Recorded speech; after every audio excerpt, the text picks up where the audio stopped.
여러분, 상상해보세요. 당신이 평범한 가장이거나 어린 자녀를 둔 어머니 혹은 가 스물을 넘긴 청년이라고요. 그런데 갑자기 전쟁이 터지고 당신은 아무런 이유도 모른 채 위험한 인물로 지목되어 차가운 형무소에 갇힙니다. 그리고 어느 날 밤, 당신과 수천 명의 사람들이 알 수 없는 곳으로 끌려가 총살당합니다. 단지 이념이라는 알 수 없는 단어 아래 부역자라는 낙인이 찍힌 채 말이죠. 오늘 우리가 찾아갈 곳은 바로 그런 끔찍한 비극이 두 번이나 반복된 곳입니다. 대한민국 대전의 한적한 교회, 산내 골령골. 이곳은 전쟁의 광기 속에서 수천 명의 무고한 생명이 사라진 곳이자 세상에서 가장 길고 슬픈 무덤이 된 곳입니다. 1950년 여름과 가을, 이곳 대전형무소에 수감되었던 수많은 사람들이 인간이하의 취급을 받으며 차가운 주검으로 변했습니다. 우리 군에 의해, 그리고 북한 인민군에 의해 오직 살고자 했던 그들의 간절한 절규는 무참히 짓밟혔죠. 최소 4,000명에서 많게는 7,000명에 달하는 희생자들. 그 숫자는 한국전쟁 시기 단일 지역에서 발생한 민간인 학살 중 가장 거대한 규모였습니다. 과연 그날 골령골에서는 대체 무슨 일이 벌어졌던 걸까요? 오늘 우리는 인간의 존엄성이 처참하게 무너져 내린 대전 산내 골령골에 묻힌 그 끔찍하고 아픈 진실을 파헤쳐 보려 합니다. 그들은 왜 영문도 모른 채 죽음으로 내몰려야만 했을까요? 1950년 6월, 전쟁이 발발하자 대전형무소에는 말 그대로 아비규환의 혼돈이 드리웠습니다. 이곳에 수감된 이들은 정말 다양한 사람들이었습니다. 대부분은 과거 좌익 활동 전력이 있다는 이유로 혹은 아무것도 모른 채 국민보도연맹원이라는 이름 아래 강제로 가입된 평범한 농부, 학생 혹은 교사들이었죠. 정부는 북한군이 남하하자 이들이 내부의적이 되어 인민군에 동조할 것을 극도로 우려했습니다. 국가의 위기 앞에서 그들은 인간적인 판단을 잃었습니다. 빨갱이, 부역자라는 섬뜩한 낙인을 찍고 재판조차 없이 무자비하게 처리하는 결정이 내려졌습니다.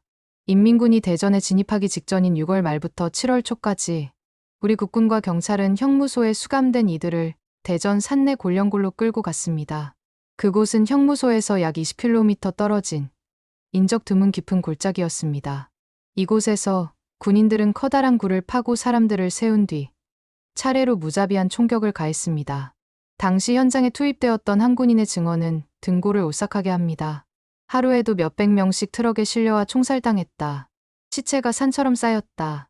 죽음을 직감한 이들의 끔찍한 절규와 울부짖음은 총소리에 묻히고 피냄새가 골짜기를 가득 채웠을 겁니다.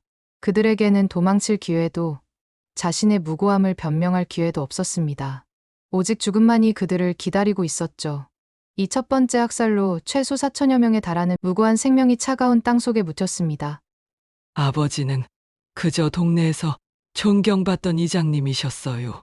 보도연맹이라는 게 뭔지도 모르고 경찰이 하라는 대로 이름만 올렸을 뿐이었죠. 전쟁이 터지고 얼마 안 되어 끌려가셨는데 그게 아버지의 마지막 모습이었어요. 피란길에 저는 어린 동생을 업고 걷다가 골령골을 지나게 되었는데 여름이었어요. 시커먼 파리떼가 득실거리고 코를 찌르는 역겨운 냄새가 너무 심해서 도저히 가까이 갈 수가 없었습니다. 나중에야 그게 다 시체 썩는 냄새였다고 하더군요. 우리 아버지가 그곳에 그렇게 묻혔을 거라고는 어린 마음에 감히 상상조차 할 수 없었죠. 그저 아버지가 살아계시기만을 바랐습니다. 70년이 넘도록 우리는 아버지를 찾고 그날의 진실을 기다려왔어요. 뼈 한 조각이라도 찾아서 따뜻한 곳에 모실 수 있다면 그게 제 평생의 소원입니다. 이제는 제가 곧 아버지 곁으로 갈 텐데 살아생전 한 번이라도 아버지 이름을 부르며 울어보고 싶어요. 김정희 씨의 아버지처럼 대다수 희생자들은 죄가 없는 평범한 시민들이었습니다. 전쟁이라는 극한의 상황 속에서 이념과 체제의 논리가 인간의 존엄성을 짓밟았던 잔혹한 순간이었죠. 하지만 비극은 여기서 끝이 아니었습니다. 1950년 9월, 유엔군이 인천 상륙작전에 성공하고 전세가 역전되자 북한 인민군은 퇴각하기 시작했습니다. 인민군은 퇴각에 앞서 대전형무소에 남아있던 수감자들을 다시 학살했습니다. 이번에는 이른바 반동분자로 지목된 이들이 대상이었습니다. 공포에 질린 이들을 형무소 안에서 혹은 인근 지역으로 끌고 가 처형했습니다. 인민군의 학살로 인해 희생된 이들 역시 수백 명에 달했습니다. 골령골은 그야말로 이념의 칼날이 양쪽에서 휘둘러지며 무고한 민간인의 피로 물든 땅이 되었습니다. 최소 4천여 명에서 많게는 7천여 명까지. 이곳 골령골에는 셀 수 없는 주검들이 겹겹이 묻혀 있습니다. 세상에서 가장 긴 무덤이라는 별칭은 그만큼 이 비극의 규모가 얼마나 거대했는지를, 그리고 그 안에 맺힌 한이 얼마나 깊은지를 말해줍니다. 이 끔찍한 학살의 진실은 오랜 시간 동안 어둠 속에 갇혀 있었습니다. 군사 정권 시기에는 관련 언급 자체가 금기시되었고, 유족들은 빨갱이 가족이라는 낙인 속에 감시와 차별을 견뎌야 했습니다. 사랑하는 가족의 죽음을 공개적으로 애도할 수도 없었고, 그들의 명예를 회복하는 일은 꿈조차 꿀 수 없는 일이었습니다. 하지만 유족들은 포기하지 않았습니다. 그들은 피눈물을 흘리며 끈질기게 진실을 요구했습니다.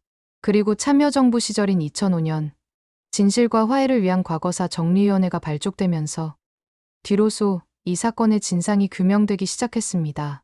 2008년에는 조선인민군에 의한 학살이, 2010년에는 대한민국 국군에 의한 학살이 공식적으로 인정되었습니다. 발굴 작업을 통해 수많은 유해가 발견되었지만 여전히 수천 명의 희생자들이 차가운 땅 속에 잠들어 있을 것으로 추정됩니다. 유해 한 점, 유품 하나하나가 그날의 참혹함을 생생하게 증언하고 있습니다. 비록 모든 유해를 찾고 모든 진실이 밝혀지지는 못했겠지만 이 작은 발걸음이 역사의 상처를 치유하는 시작이 되기를 바랍니다. 대전형무소 학살 사건 혹은 대전 산내 골령골 학살 사건은 한국전쟁이라는 거대한 비극 속에 가려져 오랫동안 잊혀있던 우리 현대사의 가장 아픈 상징입니다.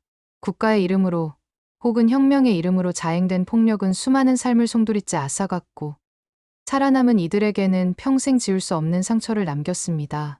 우리는 이 아픈 역사를 기억하고 다시는 이러한 비극이 반복되지 않도록 끊임없이 성찰하고 노력해야 할 책임이 있습니다. 세상에서 가장 긴 무덤, 골령골의 침묵은 우리에게 묻습니다. 과연 우리는 과거의 잘못을 직시하고 미래를 향해 나아가고 있는가? 이 비극적인 이야기가 여러분의 마음속에 작은 울림으로 남기를 바랍니다.